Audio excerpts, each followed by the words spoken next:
Help me hit 2,000 subscribers. If you enjoy this story, leave a like and share your thoughts in the comments. I read every single one. Thank you.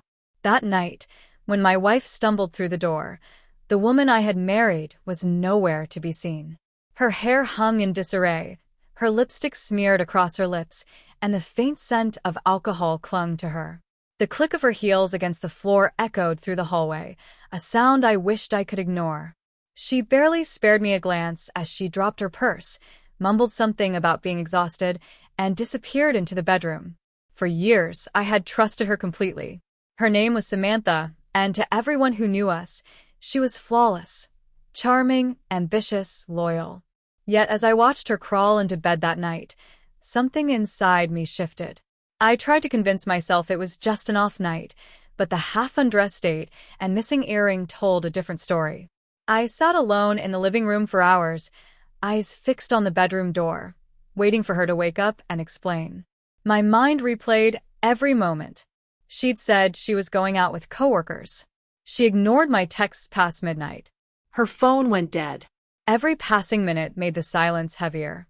By the time sunlight began slipping through the blinds, I hadn't slept. I heard the rustle of sheets and her soft groan, hungover, disoriented. I stepped into the room quietly, holding the small silver earring I'd found near the door.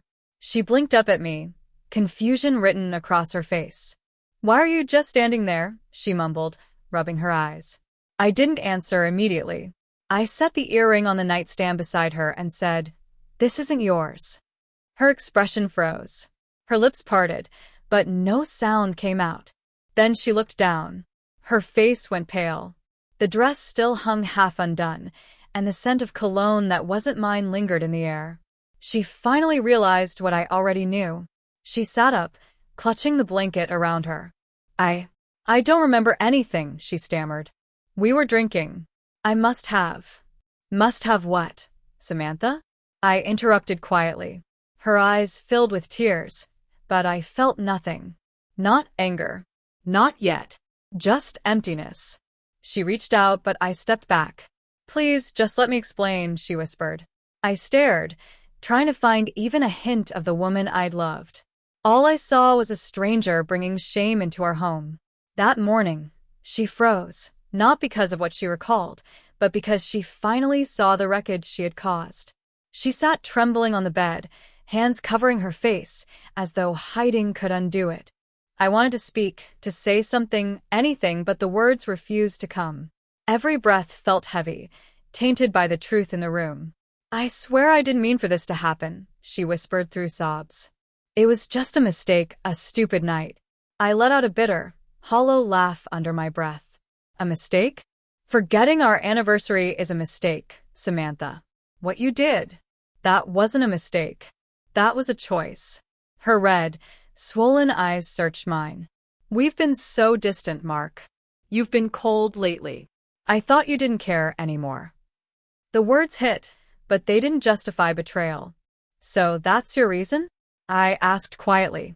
"You thought I didn't care, so you found someone who did, for one night?" Her lips trembled. "Silence," answered me. That silence, thick and heavy, finally taught me the difference between sadness and disappointment. Sadness fades. Disappointment lingers. She tried to reach for me again, whispering my name like it still meant something. I stepped away. "Don't," I said sharply. "You don't get to touch me now." I moved to the kitchen to clear my head, but every object reminded me of her. The coffee mug she always used, the note she left on the fridge, the faint scent of her perfume. My life had revolved around her presence, and in a single night, she had turned it into a lie. She followed slowly, voice trembling. "Mark, please." I was drunk. I wasn't thinking straight. I turned to face her. "Then tell me this, Samantha. If you weren't thinking straight, why hide your phone from me last night? Why delete the messages before coming home?" Her eyes widened. She hadn't expected me to check. Panic spread across her face. "You went through my phone?" she asked, feigning offense. I replied coldly, "You tell me if that's wrong." She collapsed to the floor, sobbing uncontrollably. I wanted to walk away, but my legs were frozen. Deep down, I still hoped for some explanation, some reason to hold on to. But there was nothing left. Just silence and guilt, filling the room like smoke after a fire. I stood there, watching her cry, realizing nothing she said could undo the damage. The person I had dreamed with was now a reflection of regret. The longer I looked, the clearer it became. She wasn't sorry for betraying me. She was sorry for being caught. She wiped her tears, voice quivering. Can we talk about this later? I can't even think right now. I shook my head. No, Samantha. You had all night to think. You had a choice before you stepped into his arms. Before you decided your fun mattered more than our vows. Shame painted every inch of her face, but pity had left me.